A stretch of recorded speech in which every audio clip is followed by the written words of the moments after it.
So this is a fish tank. We call it the fish IE tank or the fishy tank. And it uses, similar to the flying images, moves around images at a really high speed to make the fish look like they're animated and smoothly swimming around. And this one, though, adds HTML5 canvas. So here I am with 20 fish at 60 frames per second. I'm going to increase this, 250 fish, 500 fish. At 1,000 fish, I finally drop low, 60 frames per second. The fish still look pretty happy, right? These are lively, healthy fish. Let's check out this one in Firefox this time.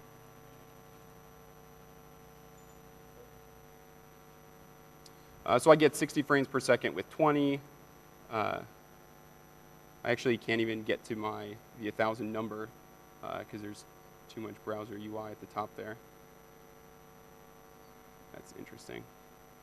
See what happens when you have low resolution. OK, well, so here's 500 fish. And when you get to 500 fish, they drop down below 40 frames per second.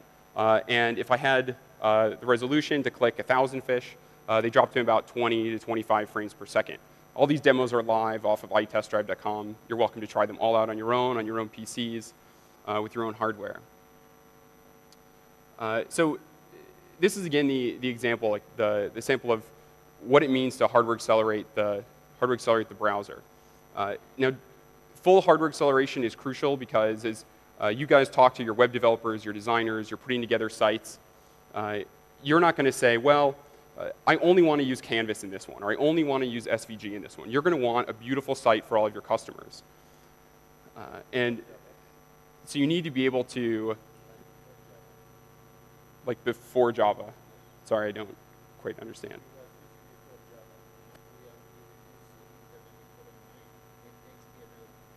Yes. They're very similar features. They're different. Sorry? Let's keep the questions for the end and with the microphone because the guys in the back doesn't hear a thing. So please, thank you. So here's one. I'm risking this one because this one doesn't particularly work well on the slowest network, so I'm going to give you a few seconds to download. But when developers and designers build new sites, they're not going to build ones that are only using one feature or another. So this demo is intended to merge a lot of these features. And hopefully I've got everything downloaded. And of course I don't. So we're going to pass on that one. OK. Besides having hardware acceleration in the graphics stack for a browser, it's also very important to have a modern JavaScript engine that runs and utilizes modern PC hardware. So all on your PCs today, you likely have at least 2 CPU cores. And yet today, unless you're running IE9, that core is doing absolutely nothing to make your web browsing faster. With IE9, we utilize that core. There's a lot of complexity to JavaScript engines and the language, and I'm not going to talk about any of it. I'm going to skip right over this. I will take just a moment to explain a little bit about why JavaScript engines, you may have heard about SunSpider benchmarks and JavaScript engines getting really fast. And here's why. JavaScript is what's called an interpreted language. You're either an interpreted language or a compiled language. All you need to know is that both have pros and cons. JavaScript has always been an interpreted language. The technique today in the industry is to use a compiler within your interpreted JavaScript engine. It makes it run really fast. The downside is that it's slow at the start. It's slow when you first go. You have to wait for that compilation to happen. So in IE9, we built the interpreter. And we also do the compiling on a background thread. So again, what this means for you, your PC, your netbook, what you're using today, at least has 2 CPU cores. It's a pretty safe bet.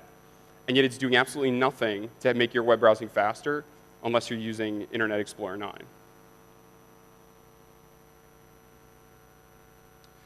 9. Same markup is something that you may have heard us talk about a lot when we talk about Internet Explorer 9. And if any of you are developers or designers, or as you talk to developers or designers about the projects that you're working on, they'll come back to you and say, well, you know, it's easy to build in the first case, but then I have to make it work for all these other browsers. And that's exactly the situation we want to avoid. So with Internet Explorer 9, we collected a ton of data.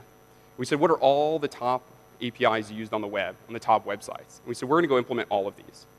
Because we're going to make sure that the code that runs today in Firefox and WebKit and Opera also runs in Internet Explorer 9. And that's only the starting point.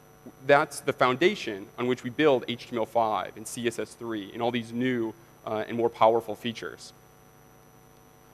Now, for those new features for the future, we're working in the standards bodies. We work with all the other browser makers in these working groups to create the standards and specify what the future features are. Some of these are in various stages of development, and testing is a big part of that. So here's an example of a site that's using the same markup, it's using the same code, the same standards-based code, and you get completely different results in every single browser. Not just one browser, every single browser. This is the exact opposite of what standards are meant to do. And I'll show you a little more recent example.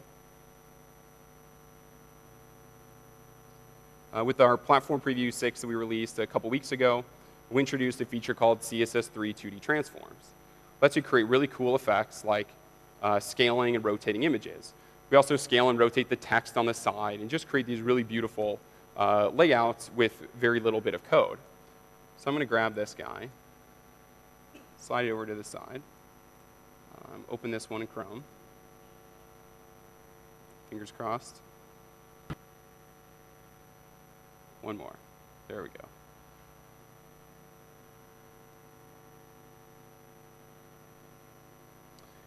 go. So Chrome also supports this feature. So really, I should get the same exact experience. And for the most part, I do. But you start to notice a few differences. The text isn't quite where I expect it to be. So you can see down here, some of the text is a little overlapped. They haven't quite adjusted the z-index, the layering for these images. This one, the whole image is behind the other one. This is exactly the type of difference that frustrates web developers. And when they come back to you about your project, about your site, and they say it's taking longer than expected, and it's going to cost more than expected, well, these are the sorts of things that they run into. And the industry has a solution for these, and it's testing.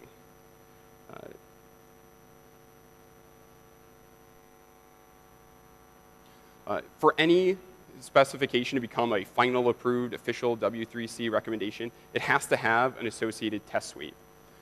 And we think that's absolutely crucial, because otherwise it's too easy for a specification to end up ambiguous, or for developers or browser developers to interpret standards in different ways and just leave developers to deal with the differences afterwards.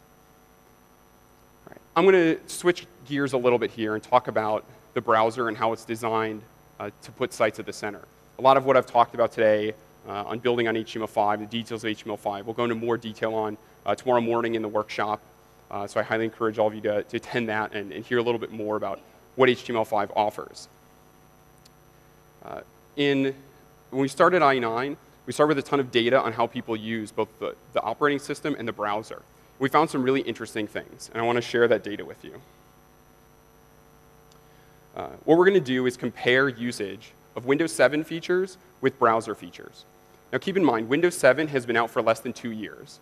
These browser features people have had many, many, many years to get to know and become familiar with. Let's compare using the taskbar to control-click.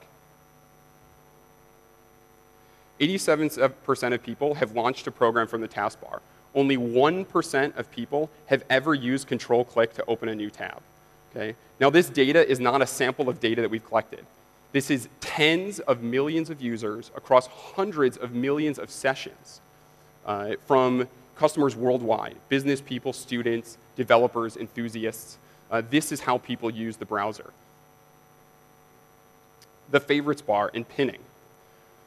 33% of people have pinned a new application to their taskbar with Windows 7. Only 4% have ever added anything to their favorites bar.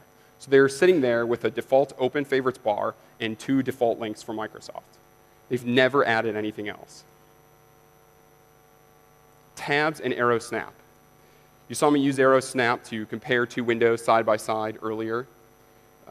40% of people have done that. And it's not really something that's in your face. It's just something that feels natural, that you learn over time. and yet 40% of people have learned that. Less than 10% of people, it's about 9.6, have ever had 8 or more tabs open. And I don't mean on average have 8 or more tabs open. I mean ever have had more than 8 tabs open. So we looked at this data and we said, all the features, all the pixels, all the code that you need to create a modern user experience is already there. It's just outside of the browser. It's in the operating system. It's within Windows. It's unlocking the whole power of your PC. Now,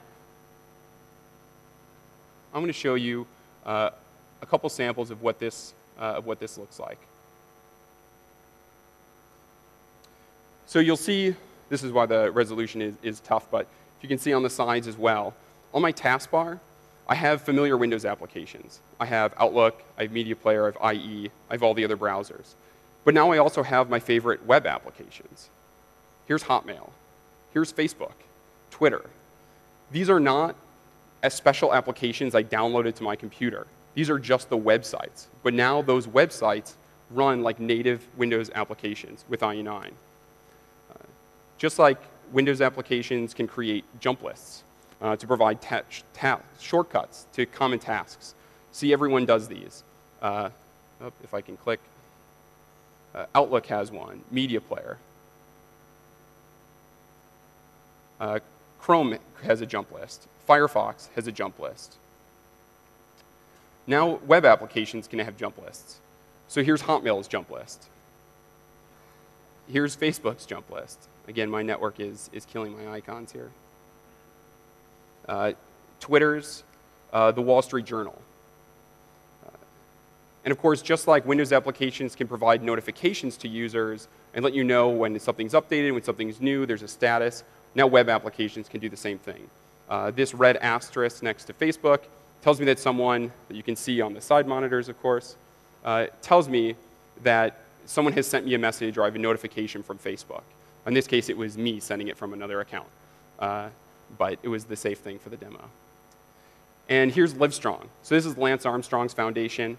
And they've created a notification to remind me to track my lunch. So they have a feature that's a food journal that lets you keep track of what you eat. And here they are reminding me of what to track, of what to eat. So let's open one of these up. And the first thing you'll notice is the website. And that's good. You're not noticing the browser. You'll notice that the icon in the upper right of the window is not the browser's icon. It's the website's icon. The colors in the back and forward button are the website's colors, not the browser's. And of course, as I have more than one tab open in this window, they group next to the website's icon in the taskbar and not the IE icon. Again, it's not about the browser, it's about the websites. Let me take back to a couple slides. Now, for all of you who are in media and in the digital industry, I want you to think about some of these questions as you think about what this means to you and how you can utilize pin sites. Like, why should I really care about pin sites? First thing I want you to do is ask yourself, how would my traffic and my brand change if my icon was on my customer's desktop every single time they open their PC, every minute they were using their PC, right? And if you like the prospects of what that would do, encourage them to pin their sites and have a beautiful fave icon so it looks great in the taskbar. Ask yourself, how can I improve traffic to a few important sections of my site that aren't necessarily the homepage if I can give them quick shortcuts to those sections? And you can build a jump list for accessing those. How many customers would I draw into my site if I can notify them of new content? And maybe more importantly, how many people would just leave my site open and my application running in the background if they knew that they would get a notification as long as they did it? I know for my own personal use, I've taken sites, even some of the sites that I'm on all the time, and I'm on them more because I just pin them and I just have them minimized in the background on my taskbar. I have a link here. This is just some of the developer documentation if you're curious how to do these. They're incredibly simple to do. You don't have to rewrite your site. It's not about a special version of your site for IE. These are small additions to make your sites light up with pin sites.